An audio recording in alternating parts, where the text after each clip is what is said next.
আজ আবারও আমরা মার্কেটের মধ্যে একটা হিউজ সেলিং দেখতে পেলাম। নিফটি তার হাই যেখানে করেছিল সেখান থেকে প্রায় 300 পয়েন্ট এবং ব্যাংক নিফটি যেখানে তার হায়ার লেভেল তৈরি করেছিল সেখান থেকে প্রায় 1200 পয়েন্টের বেশি সেলিং এসছে। তো নিফটি ব্যাংক নিফটির কোথায় স্ট্রং সাপোর্ট আছে সেটা নিয়ে ডিসকাস করব। এছাড়াও একটা স্টক নিয়ে ডিটেলসে আলোচনা করব, সেটা হচ্ছে এইচডিএফসি এএমসি। আমার এক ভিউয়ার্স এইচডিএফসি এএমসি নিয়ে ডিটেলসে একটা ভিডিও তৈরি করতে বলেছেন, তো সেটা নিয়ে আজকের ভিডিওয়ে ডিসকাস করব। তাহলে ভিডিওটা শুরু করা যাক। ভিডিও শুরু করার আগে বলি, চ্যানেলে যদি ফার্স্ট টাইম ভিজিট করে থাকেন তাহলে অবশ্যই চ্যানেলটা সাবস্ক্রাইব করে নেবেন আর পাশে থাকা বেল আইকনটা প্রেস করে রাখবেন। আমি ভিডিও আপলোড করার সাথে সাথে আপনাদের কাছে ভিডিওটা পৌঁছে যাবে। মার্কেটের মধ্যে এই যে এতটা সেলিং এসছে সেটা কেন এলো? আমরা গ্লোবাল মার্কেটের দিকে যদি ফোকাস করি, সেখানে আমরা ইউরোপ মার্কেটে দেখছি আজকে ট্রেড হচ্ছে, কিন্তু সেটা একটা ফ্ল্যাট ট্রেড আমরা দেখতে পাচ্ছি। কারণ ইউরোপ মার্কেটে আগামীকাল এবং পরশু অর্থাৎ 1 জানুয়ারি দুদিন ক্লোজ থাকবে। এছাড়াও আমেরিকান মার্কেট আগামীকাল ওপেন হবে, কিন্তু হাফ ডে তাদের ওপেন থাকবে এবং 1 জানুয়ারি পুরোপুরি গ্লোবাল মার্কেট কিন্তু আমাদের জাপান মার্কেট আর ইন্ডিয়া মার্কেট ছাড়া সব মার্কেটই মোটামুটি বন্ধ থাকবে। তো সেজন্যই কিন্তু মার্কেটের মধ্যে আমরা কিন্তু গ্লোবাল মার্কেটে সেরকম কোনো যে একটা স্ট্রং ট্রেড সেটা দেখতে পাচ্ছি, সেখানে আমরা একটা ফ্ল্যাট ট্রেডই দেখছি। তো এছাড়াও এই যে এতটা সেলিং মার্কেটের মধ্যে এসছে, সেখানে এফআইসরা এখনও তারা তাদের পজিশন আউটফ্লো করছে, ডলারের দাম সেটা এখনো হায়ার প্রাইসের কাছে ট্রেড করছে। এইসব কারণের জন্য কিন্তু আমরা মার্কেটের মধ্যে একটা সেলিং প্রেশার দেখতে পেয়েছি আজকে। আগামীকাল আমরা মার্কেটে দেখতে পাবো যে হয়তো খুব কম ভলিউমের মধ্যেই মার্কেটে ট্রেড হবে। তো এমনি আমরা এখন মার্কেটের মধ্যে যেটা দেখছি, মার্কেট একটা রেঞ্জের মধ্যে ট্রেড করছে। নিচের দিকে 23,600, উপরের দিকে 23,950 মতন। তো এই যতক্ষণ আপার রেঞ্জ বা লোয়ার রেঞ্জ দুটোর একটাকে ব্রেক না করবে ততক্ষণ কিন্তু আমরা নিফটির মধ্যে সেরকম কোনো ভালো ট্রেড দেখতে পাবো না। নিফটি যদি তার লোয়ার যে পয়েন্ট 23,600 তাকে ব্রেক করে, সেক্ষেত্রে আমরা নিচের দিকে যদি আসি সেখানে আমরা 23,500 থেকে 23,450 পর্যন্ত চলে আসতে পারি। আর ওপরের দিকে যদি 23,950-এর ওপর ট্রেড করতে থাকে তাহলে আমরা সেখানে একটা বড় মুভ হয়তো নিফটির মধ্যে দেখতে পেতে পারি। এটা গেল নিফটি নিয়ে আলোচনা করলাম। এবারে আসছি ব্যাংক নিফটি। ব্যাংক নিফটির মধ্যেও আজকে আমরা যে হাইটা তৈরি করেছিল সেখান থেকে যদি দেখি প্রায় 1200 পয়েন্টের মতন সেলিং দেখতে পেয়েছি। ব্যাংক নিফটি যতক্ষণ না 52,000-এর ওপর ট্রেড করছে সেক্ষেত্রে কিন্তু ব্যাংক নিফটির মধ্যে আমরা কোনো বড় মুভ দেখতে পাবো না। আর নিচের দিকে ব্যাংক নিফটি যদি 50,700 থেকে 50,650 এটাকে ব্রেক করে নিচের দিকে আসে তাহলে কিন্তু ব্যাংক নিফটির মধ্যে একটা বড় সেলিং আসার সম্ভাবনা রয়েছে, যেটা নিচের দিকে 49,900 থেকে 49,800 পর্যন্ত নিচের দিকে চলে আসতে পারে। তো এটা গেল নিফটি এবং ব্যাংক নিফটি নিয়ে আলোচনা করলাম। এবার আসছি আমার ভিউয়ার্সের রিকোয়েস্টে যে এইচডিএফসি এএমসি এই স্টকটা নিয়ে ডিটেলসে আলোচনা করতে বলেছে। তো এই স্টকের ফান্ডামেন্টাল এবং চার্ট নিয়ে ডিটেলসে আলোচনা করব। HDFC assets management company limited এটা এস্টাবলিশড হয়েছিল 1999-তে এবং 3 জুলাই 2000-এ এই অ্যাসেটস ম্যানেজমেন্ট কোম্পানি মিউচুয়াল ফান্ডের অ্যাপ্রুভ পেয়েছিল। এই company fund management service provide করে। এই অ্যাসেটস ম্যানেজমেন্ট কোম্পানি প্রায় 28 স্কিম ম্যানেজ করে। তার মধ্যে HDFC growth fund, HDFC equity fund, HDFC top 200 fund, HDFC capital builders fund, HDFC tax saver, HDFC index fund, এরকম মোট 28টা ফান্ড মার্কেটে এদের ওপেন রয়েছে।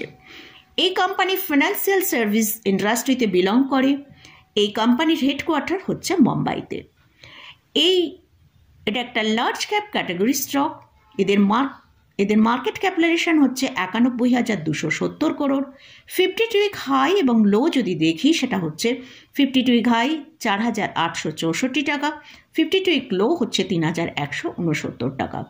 কারেন্ট প্রাইস চলছে 4,270 টাকার কাছাকাছি। পি হচ্ছে 41.2 অর্থাৎ মিডিয়ান পি থেকে কিন্তু একটু বেশিতে ট্রেড করছে। মিডিয়ান পি 40.8 কাছে আছে, অর্থাৎ শেয়ারের প্রাইস একটু হাইতে আছে। এই কোম্পানি ভালো ডিভিডেন্ড পে করে, এটা একটা ডেট ফ্রি কোম্পানি। এই কোম্পানির আরওসি অর্থাৎ রিটার্ন অন ক্যাপিটাল এমপ্লয়েড হচ্ছে 37.7%, রিটার্ন অন ইকুইটি হচ্ছে 29.5%। আর এই কোম্পানির যদি পেয়ার কোম্পানির দিকে আমরা ওয়াচ করি, সেগুলো হচ্ছে বাজাজ ফাইন্যান্স, বাজাজ ফিনসার্ভস, জিও ফাইন্যান্স, এগুলো হচ্ছে এই কোম্পানির pair company.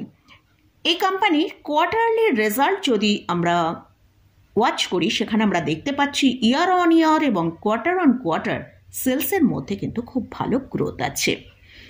September 2023-এ 643 crore sales হয়েছিল এবং সেটাই সেপ্টেম্বর 2024 আমরা 887 করোড় মতন সেলস হয়েছে।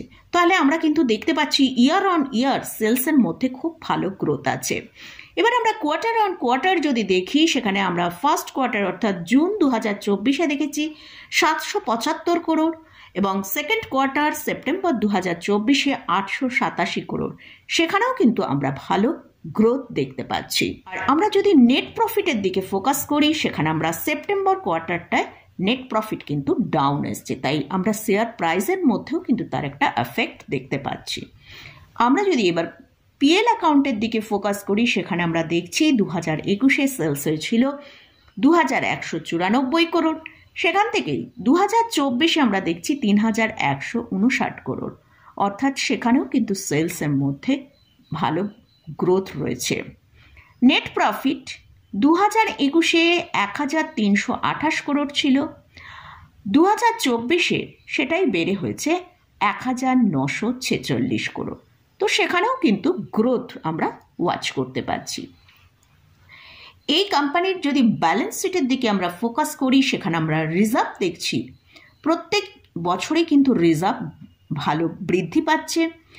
2024-এ 6692 করোড় এদের রিজার্ভ হয়েছে।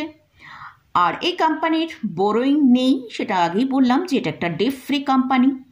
তো আমরা এই কোম্পানির যেসব পেয়ার কোম্পানিগুলো আছে তাদের সাথে যদি একবার এদের যে ডেপ্ট রয়েছে সেটাকে কম্পেয়ার করি, বাজাজ ফাইন্যান্স এবং বাজাজ ফিনসারের মধ্যে কিন্তু আমরা খুব ভালো ডেপ্ট দেখতে পাচ্ছি।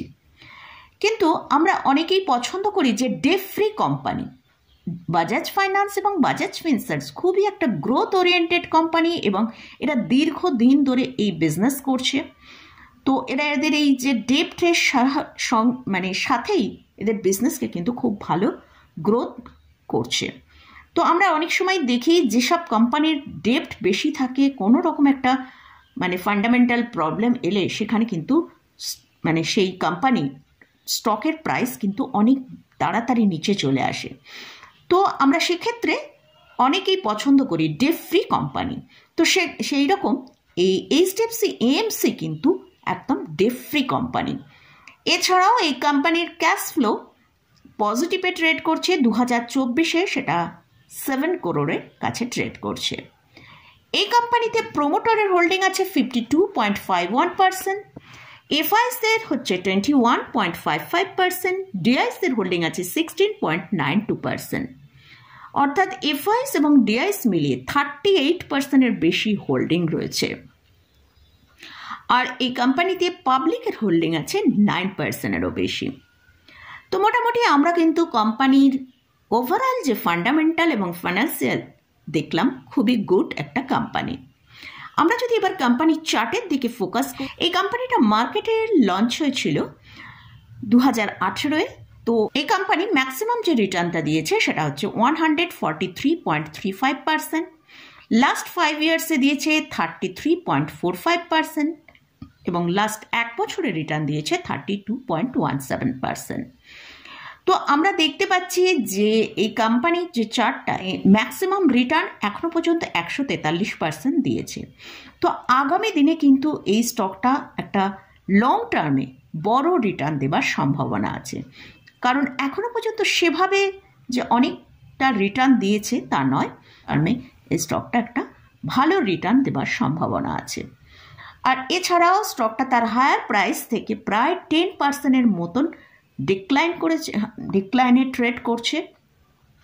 এবং কোম্পানি যে 200 ডিএমা আছে এখনও সেটার ওপরেই ট্রেড করছে।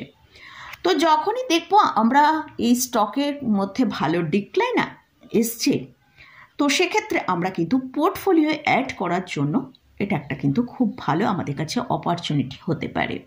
তো মোটামুটি আমার ভিউয়ার্স এইচডিএফসি এএমসি সম্পর্কে ডিটেলসে আলোচনা করতে বলেছেন, তাই মোটামুটি আমি ফান্ডামেন্টাল, ফাইন্যান্সিয়াল এবং এদের চার্ট সম্পর্কে আলোচনা করলাম। তবে এখানে কোনো রকম বাই রেকমেন্ডেশন নয়। এই স্টকে বা ইন্ডেক্সে কোথাও যদি কোনো বাই পজিশন নিতে চান তার আগে ভালো করে চার্ট অ্যানালিসিস করে নিই, তারপরে পজিশন নেবেন। তো মোটামুটি আজকের মতন ভিডিওটা এখানেই শেষ করছি। ভিডিওটা যদি ভালো লাগে অবশ্যই লাইক করবেন, শেয়ার করবেন, সাবস্ক্রাইব করবেন। ধন্যবাদ।